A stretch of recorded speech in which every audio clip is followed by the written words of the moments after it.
What's going on, guys? The Comics Kid 2099 here. Welcome to day 295 of the 365-day graphic novel review challenge. Today, I want to talk to you about Seven Soldiers of Victory, Volume 3, written by Grant Morrison with a slew of artists working with him.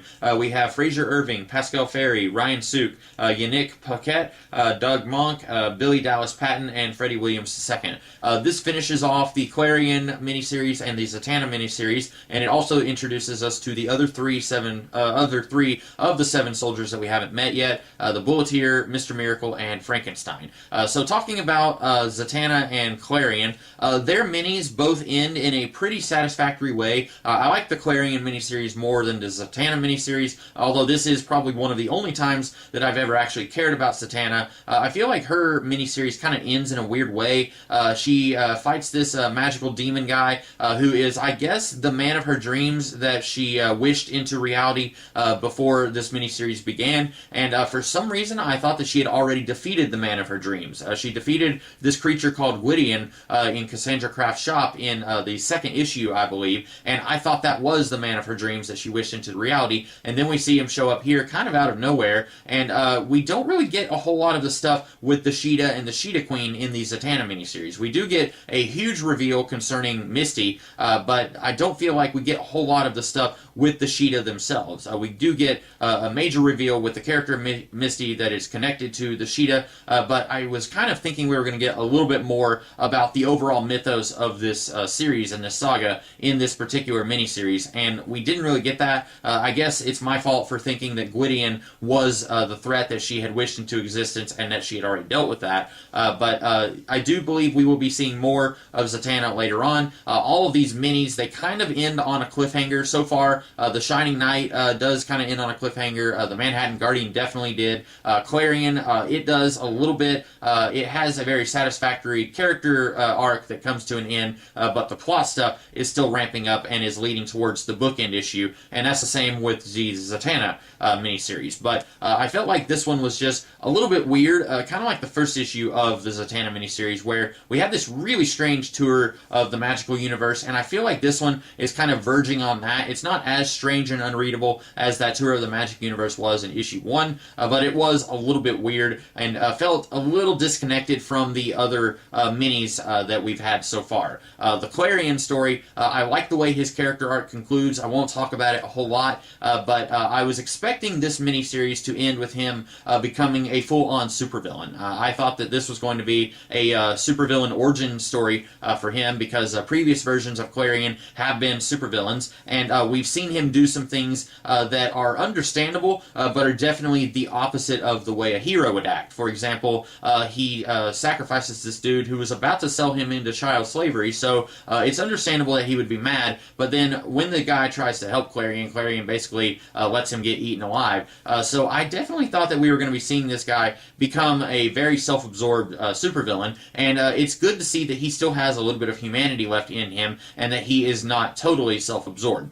Maybe we'll see him continue down that path. He's still young, he still has lots more life experience that is going to shape him, so maybe he will become a supervillain later on. We'll talk about that more when we get into Volume 4. But we do get some more connections between him and his people and the Sheeta concerning their connection with Mr. Melmoth, who is kind of the big bad of this miniseries, and we find out how he's connected to not only the Sheeta Queen, but he's also connected to Frankenstein, who we're introduced to here. And I'm not exactly sure what the timeline is like there, because we see that Frankenstein met Mr. Melmoth at least once in 1955, so I don't know what happened between there and then him meeting Clarion here in the present day, but we do get to see more connections between some of these minis, which is really great.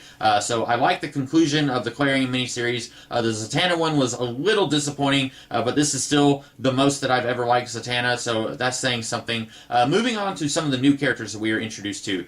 We have the Bulleteer, who was giving the Manhattan Guardian a run for his money as being the most normal character in this series. She did not want this, in the same way that Zatanna does not want to be a superhero anymore. She's trying to distance herself from that life. The Bulleteer, Alex Harrower, which is a very interesting last name, since there's all this talk of the harrowing that the Sheeta is doing. They're coming to past time periods of Earth and harrowing everything. So that's a very interesting, and I'm assuming deliberate name that Morrison chose for the Bulleteer. but she did not ask for this. Her husband turned her into this superhero.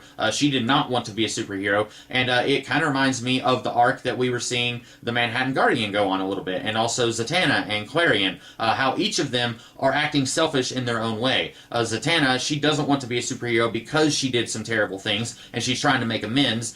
Clarion has done terrible things and doesn't see himself as a superhero or a leader, and he shirks all responsibility. And then you have the Manhattan Guardian, who is trying to get rid of his life as a superhero because it's destroying his life. So it's a little bit selfish because it is his life, but at the same time, it's also the right thing to do. If you ask me, I would say yes, you need to stop being the Manhattan Guardian because it's tearing up your life with your almost fiance. And then you have the Volteer, who also doesn't want to be a superhero, but not because of anything like her boyfriend is going to leave her if she keeps doing this stuff. She just doesn't have any interest in being a superhero. Mainly, she's only doing all this to pay bills. At one point, she talks about this security job that she needs to do so that she could make some money. She used to work with autistic children, and after her accident, they all thought that she had turned into a robot. And so she needs to make money. So it's interesting, once again, getting to see Morrison play with this idea that these people who are not Superman and Batman, that they still struggle with this idea of heroism, and that they're not all 100% good or 100% evil. I really like getting to see him play with the different levels of hero. Really, the only 100% pure hero that we have in this book is the Shining Knight so far. All these other characters, in some way or another, they don't really want to be a hero for whatever reason, and I like that we get to see different reasons for that. You also get one issue of Frankenstein here. It's okay.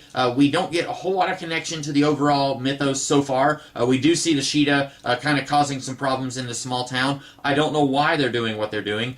We know why the Sheeta, we know what the Sheeta is doing. They are going back to previous time periods, like they went back 10,000 years ago and destroyed the Camelot that the Shining Knight came from, and basically just, I guess, sucked energy from the planet. I'm not really sure, but they basically took civilization and kind of threw it backwards a little bit, kind of stopped all the progress that civilization was making, and they do this every so often. They come to Earth in these intervals of 10,000 years or something like that, and then they do it again and again. I don't know what the Sheeta has to gain from attaching themselves to this little weird-looking kid who basically wants to kill everybody at his school, and they're kind of trying to help him do that. I don't really understand what they have to gain from that, but this wakes up Frankenstein, who's apparently been in a coma for about 50 years or so, and then he is ready to take the fight to Mr. Melmoth and also the Sheeta, so it's two separate fights. But we will get to see more of Mr. Melmoth, I'm assuming, because we got to see him kind of a little bit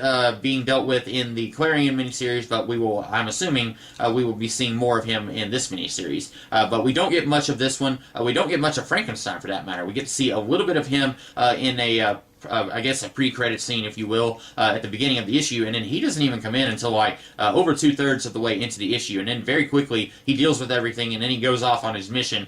So I'm assuming that I will like more of him once we see more of him, but right now we don't really know a whole lot about what's going on with him and his world. And then we have Mr. Miracle.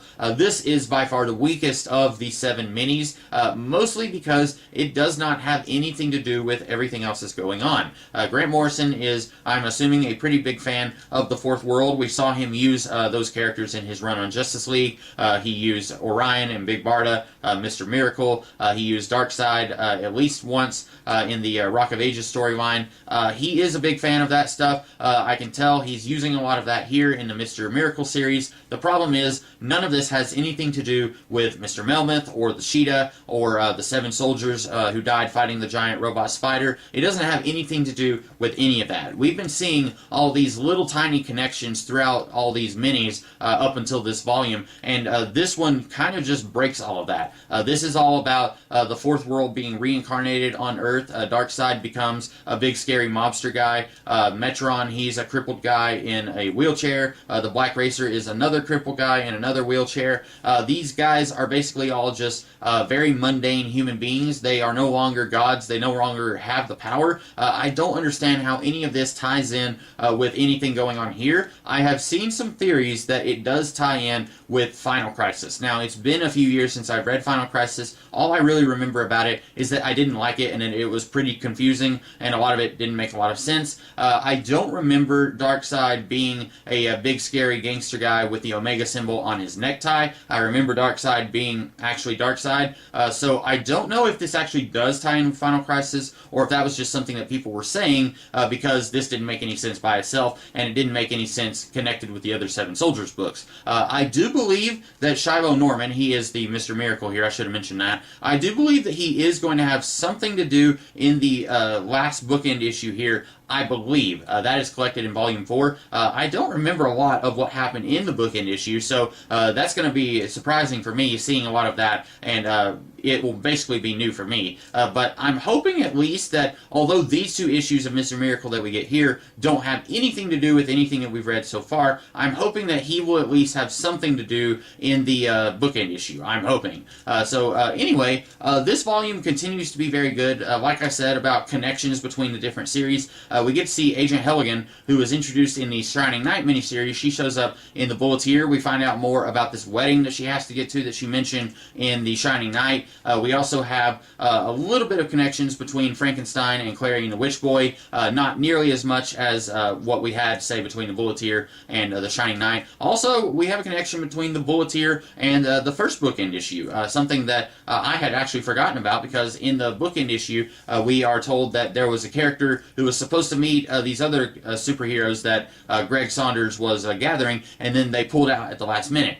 Spoilers, it turns out that's the Bulleteer, which puts the events of issue 1 quite a bit earlier than what I thought it was. Most of this stuff is happening around the same time after the events of issue 1, but it seems that Bulleteer issue 1 actually takes place before the Seven Soldiers of Victory issue 1. That's not a big deal. It still reads pretty easily, I think, but we're still seeing quite a few of these connections, which is really good because in the case of the Bulleteer anyway, we're very early in the miniseries, because with all these other minis that were collected in volumes 1 and 2, the connections didn't really start coming until issues 3 and 4 mostly. But here we're starting to get to see some pretty heavy connections in the first 2 issues, and then in Frankenstein we see a little bit of connections. Mr. Miracle, we don't see any at all. That's about all that I have to say about Seven Soldiers of Victory Volume 3. I hope that you guys like this video, and if you do, be sure to like, share, comment, and subscribe, and I will be back tomorrow to talk about the final volume of Grant Morrison's Seven Soldiers of Victory. I hope that you guys will check it out. In the meantime, you guys have a great rest of the day. Catch you later.